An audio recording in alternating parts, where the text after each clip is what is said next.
Olugero lwe tugenda okugera olwaleero luyitibwa kitooke. Awo lwatuuka ku kyalo ekimu nga wabaawo omusajja erinnya lye ye Kitooke. Ono yali yawasa mukazi we era ne bazaala n'abaana baabwe. Olunaku lumu omusajja ono yalagaanya okugenda okulaba abakulu abamuzaalira omukyala era yessa mu ddene n'agenda okubalaba.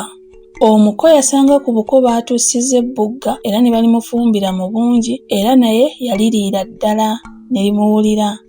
Ebyembi ekiro mu ttumbi olw'omukkuto n'okulya obuteebalirira, omuko yagwamu embiro n'okutanaka eby'amaanyi.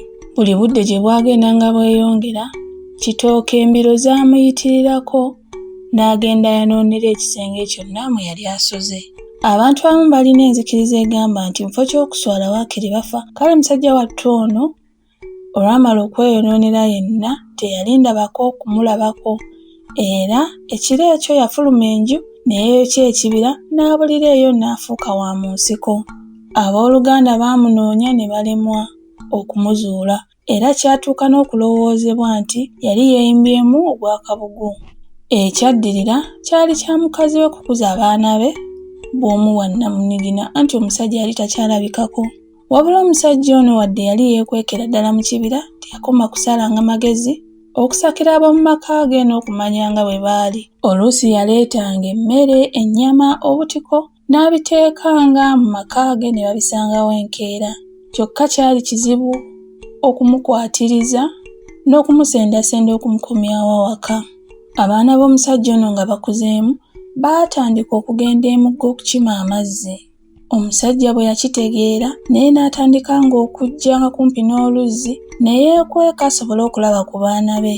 Emirundi egimu omusajja ono yali asakaatidde ng'ebirevu n'enviiri bikulukuse yenna nga tasobola kumutegeera mangu bwe yavangayo ng'abuuza abaana nti, "Abange mmwe abaana muli baana baani?" Abaana emirundi gyonna nga baddamu nti, "Twali baana ba Kitooke."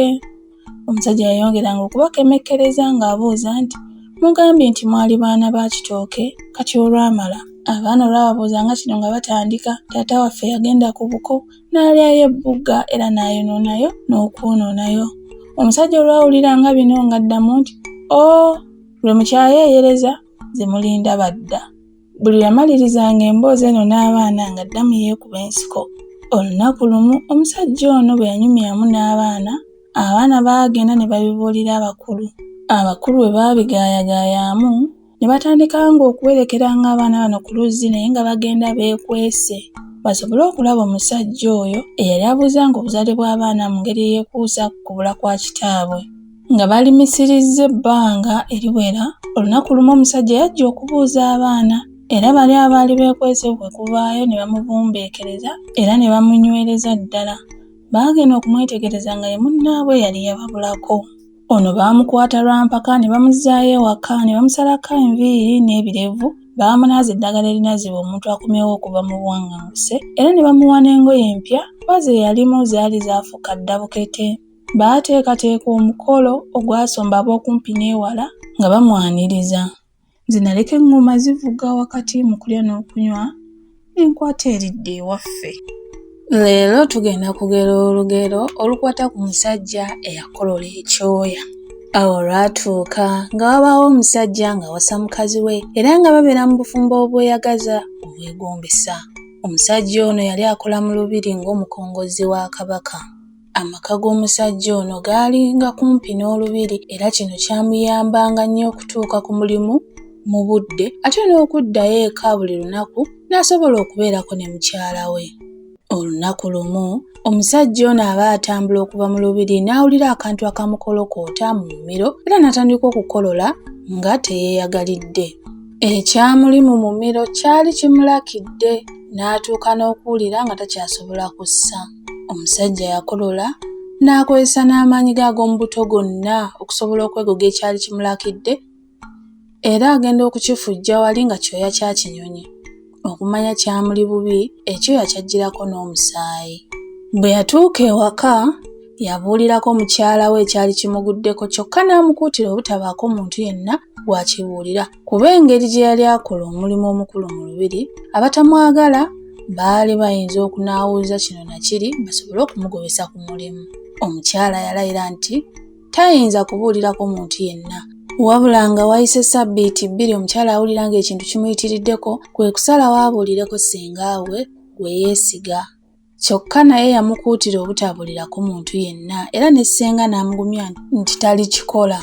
Nga wayise olunaku lumu ssenga w'omuwala yawulira nga ye tajja kukyebeera era yatendewalirwa okukuuma ekyama era ekiro ekyo yabuulirako bba. Wabula ssenga agenda okubuulira bba nga takyajjukira bulungi oba omusajja yakolola ekyoya kimu oba bingi, era ye yagamba bba nti musanji we yakolodde ebyoya by'ekinyonyi. Ssenga w'omukyala yakuutira bba obutabaako bw'agamba ku bintu bino ate ne bba n'amugumya nti tajja kwogera. Kyokka nga wayise ennaku 2 omusajja bba wa ssenga yawulira ng'ekintu kimutudde ku mutima nga talina mirembe, kwe kuzza muliraanwa we ow'omu ddembe ku bbali n'amubuulirako nti munnange musanji wange yakolodde ekinyonyi naye tonzita n'obyogera nkwesize. Muliraanwa yeeyama obutabaako gw'agamba kubanga ensonga ezikwata ku muddu wa Kabaka avunaanyizibwa ku mulimu omunene zaali tezisaana kumanyibwa buli muntu. Wabula nga wayise ennaku 3 muliraanwa yabuulirako mukazi we nti omusajja wa Kabaka yawasa omuwala ayita mukyala wa muliraanwa ssenga yabuseemu ebinyonyi. Ekiseera kyatuuka nga omusajja wa Kabaka buli waayita alaba abantu bamutunuulira era ekyavamu abantu kwe kweyiwa mu maka ge basobole okulaba ku muntu awandula ebinyonyi buli lwakolola. Siiku lwiseeyo ebigambo byatuuka ne ku Kabaka nti omusajja amukongojja tiyali wa bulijjo wabula yali kikulekule anti yali abuukamu ebinyonyi ebya buli ngeri buli lwakolola. Kabaka yayita omusajja amunnyonnyole lwaki yamukisa ekintu ekinene bwe kityo n'atuuka kukiwulira mu dingidi. Wadde omusajja yagezaako okunnyonnyola Kabaka ekituufu, Kabaka yagaana okumuwuliriza. Era Kabaka yalangirira enkeera bayite olukiiko lw'Obwakabaka omusajja ono aleetebwe abakololeremu nabo balabe ku kyamagero kino. Omusajja kyamuyitirirako bwe yaddayo ewaka yatuula n'alowooza nnyo era ekiro eyo mu kawozamasiga yafuluma enju ye obutaddamu kulabikako nange awo we nnalabira.